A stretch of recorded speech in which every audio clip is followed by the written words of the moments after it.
Just because the particular means and methods by which we pursue the thing we want to pursue, the passion, it doesn't mean that that's the only way to do it. It doesn't mean we have to abandon the passion or the pursuit in order to find a scenario or a situation that is better suited for us. Hello and welcome to the Optimal Agency Podcast. My name is Patrick Cummings, joined as always by John Gilson. Together with you, we are exploring the ideas of agency, diving deep to discover a set of guidelines on how each of us can best operate in the day-to-day to maximize our personal autonomy, professional freedom, and ultimately our positive impact on the world. Thank you so much for tuning into the show. Hello, and how are you, John? I'm joyful, Pat. It's a good day. Joyful. It is the joyful season, so that's good. All right, so what we're doing this time, we're doing something a little bit different. We are breaking out the questions that listeners have been sending us. We're going to do individual episodes on those questions, and then every other week, we'll do our deep dives on various elements of becoming an optimal agent. This week, we've got a question from a listener. If you would like to get a question into the show, we would love for you to send that to us, and so that we can continue to answer them in future episodes. The best way to do that is optimalagency.co/questions. Quick form, send us what you're thinking about, send us a little bit about your life, and we will try to get it into a future episode. You can also very simply respond to any one of our weekly newsletters that we send out, and we read them, we promise, and we'll get them into our queue as well. And you can get on that newsletter list at optimalagency.co/newsletter. The links to those are in the show notes. We thank you in advance for sending them. We've got a question this week from Jody. A little bit of context for Jody. She says, I'm in my mid-30s and I work as a high school special ed teacher, primarily with high needs students. This is her question. I really enjoy being a teacher and love my students. However, the education system has changed a lot in recent years, and I've become extremely burnt out. It has affected every aspect of my life, including my health and relationships. I want to switch careers, but I struggle with giving up a job I am so passionate about. I also worry about there being fewer people to support these exceptional learners. I would appreciate some guidance on how to work through this, as I can't continue like this for very much longer. Jody, thanks for doing what you do. That is a very, very hard job. And I have a little bit of a connection to it. My mother has been variously a physical education teacher and a fourth grade special education teacher. And I witnessed firsthand the fatigue, the lack of sleep, the cynicism with the system, and I saw it coupled with this intense desire to help kids who were often being let down by that same system. And so I truly believe in my bones, I understand. And I hope that we can help get you on a path that gets you to both exercise this passion that you have for helping kids with special needs and gets you past this burnout. And I'm going to start with what is burnout? And we've talked about this, but it's cynicism, it's frustration, and it's fatigue of not having the impact we want to have because of things we cannot control. It's not having control at the end of the day to do what you want to do in the world. And it's got to be tough to have that bounce up against, I'm very passionate about what I actually need to do is just help these kids. And so if I read between the lines, you're being foiled in your attempts. You're being foiled in your attempts somehow. Okay. And let's start with this. Don't hurt yourself to help them. I witnessed this myself for decades. Somebody who would put their own sleep, health, happiness, joy on the back burner to help other people. I understand the desire and I applaud the desire. It's a wonderful thing. But if you aren't taking care of yourself, you are going to shorten your life literally, which is going to shorten your ability to help these kids in the long term. And so how do we reconcile those things? If I'm telling Jody, do not sacrifice your health, don't do it. Okay. So how do we overcome that? How do we get you to sleep? How do we get rid of that frustration? How do we help the kids? Okay. So the first thing I need you to do is to figure out exactly and precisely why you're burned out. Why are you burned out? Is it the bureaucracy of helping? Is it your boss? Is it the people you're around who aren't these kids? Is it incorrect individual education plans? Are there IEPs not getting approved appropriately and being implemented correctly? Is it a commute? Are you driving 2 hours each way to get to this school district to do the thing? So I need you to sit down and say, precisely why am I burned out? You may find it really helpful to sit with a family member or a loved one or a partner to really get that out and have that conversation. I find having another human as a sounding board is really efficient here. Get down to the precise reasons. So those will become the freedoms we need freedom from. Those are our negative freedoms. Okay. And now what I want you to do is I want you to get to your positive freedoms, which are, why are you passionate about this job? Okay. So that list could look like, I feel like I make a difference in one kid's life every day. It could be, I feel that this population is underserved and I'm doing a good thing, so it helps me. It's enlightened self-interest. Okay. It could be, I like the act of saying hello to these kids in the morning and seeing them all light right up and they're so happy Jody's here. Write down what the passion is. Is it the contact? Is it the impact? Kind of what is it? And so if you have those two lists, what you have is, what do I need freedom from? What's causing the burnout? What do I need freedom to? What is it that's giving me the passion? And so that list is essentially what characteristics you need from a job. The other thing I need you to think about, and I saw this trap, and it's a trap. I often spoke with my mother, who was dramatically underpaid. And Mom, I hope you don't mind. I'm trying to help Jody here. So my mother was dramatically underpaid. So 30th year as a teacher, made about $45,000 a year. The town that she lived in would routinely shoot down any increases in the school budget, to the point where she was buying markers and construction paper with her own, frankly, meager income to supplement these kids' education. And so what I couldn't get her to see is, if that under-resourcing and underpayment to have a local impact is causing the problem, you can look at other spheres. You can zoom out. And so you can say, if it's helping these kids, do I need to be in the classroom with them every day? The answer may be yes, maybe no. Okay.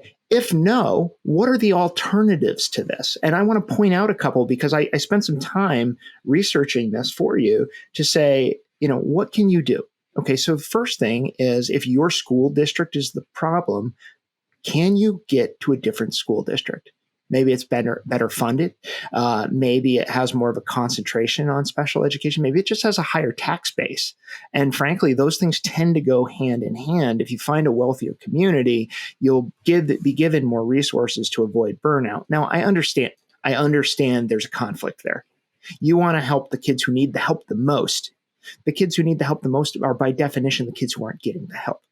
But you may be able to help them either by moving. You may also be able to help them by changing the scope of your assignment. Okay, so check this out. What if you help them on a national level instead of a local level? What if you help them on a state level instead of a local level? So I went through and I looked up all the special needs organizations that are rated very highly by a service called Charity Navigator, that hire people like you to help with their mission. Okay, you don't need to be a teacher. You need to help these kids. And you have the right to not be pigeonholed as a teacher for the rest of your life, because almost every profession that helps other people teaches in some way.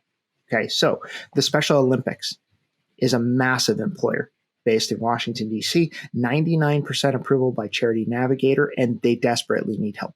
They do.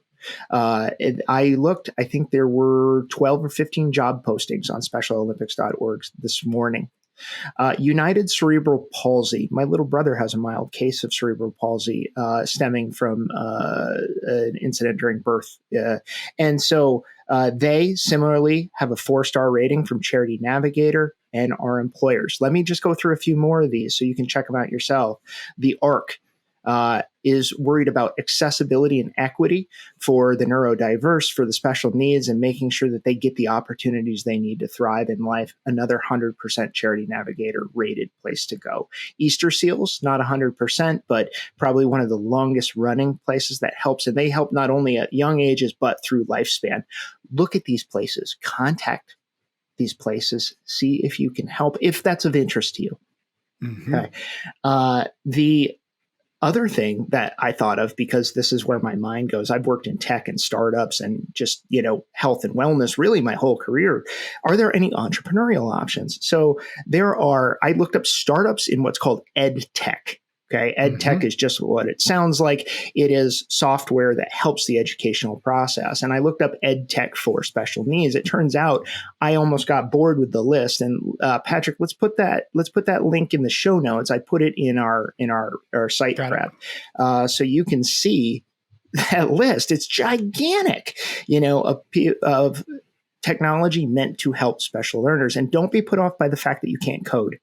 These people need everything from executive assistants to marketers to advocates. And if you go that route, you will be able to offer them something they can't get, which is usually ed tech is started by someone technical, someone who can write code or has an idea. You can give them an on the ground, boots on the ground viewpoint on what do those kids actually need.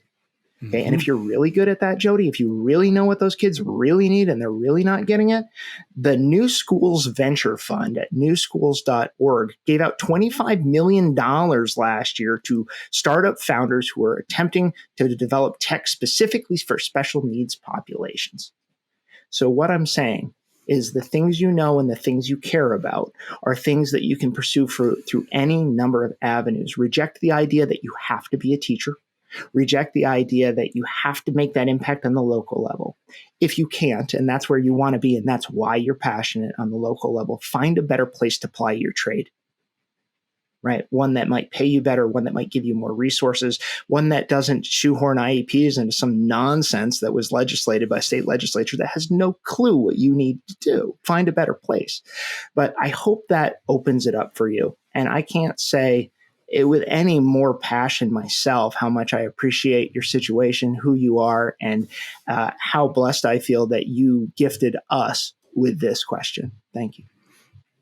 I'm going to add one thing and then maybe highlight something you said, which is what your advice, and this is just doubling down on that. But one of the things that lots of folks know who Simon Sinek is, start with why, this concept of people don't care what you do, they care why you do it. And I kind of always I sort of got I kind of got that as an idea for a long time, or at least I thought I did. And then I was listening to an interview with him, and it really there was a light bulb moment for me in terms of understanding this why idea, which is he was talking about his own personal why he does this thing. And I'll butcher the exact phrase, but something like he wants to wake up every day and help people pursue passion in their workplace. Not it, but close enough.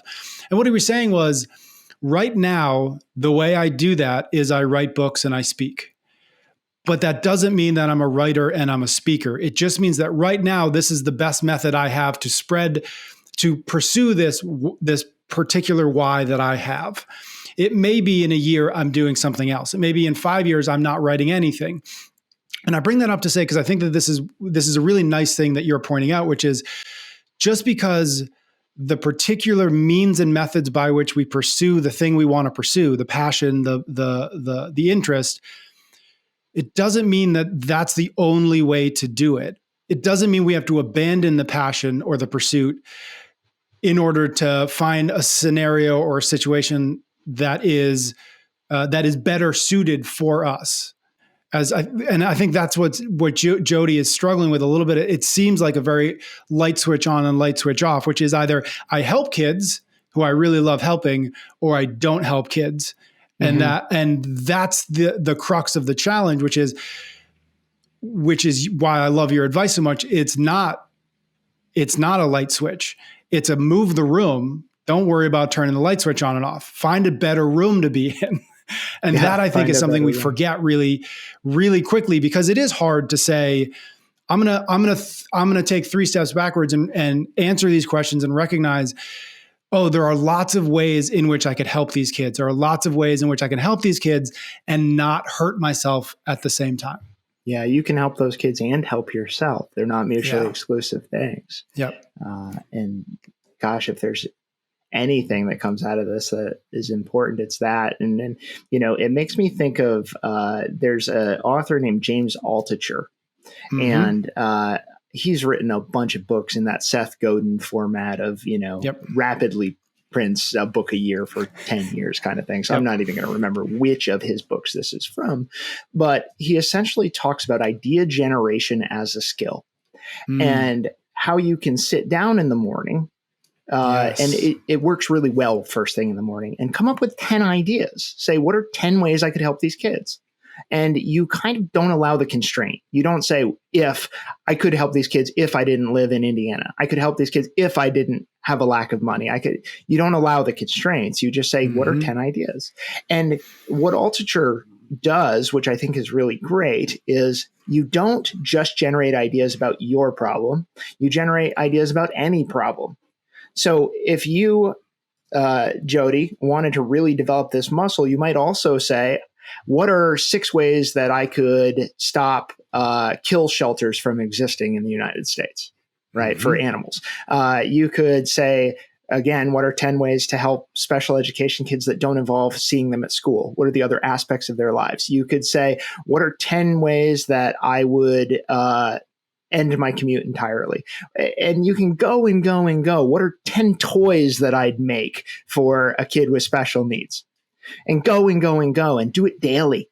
And so what it does, and I think this is the miracle of it, is it's a very simple practice that opens your horizons.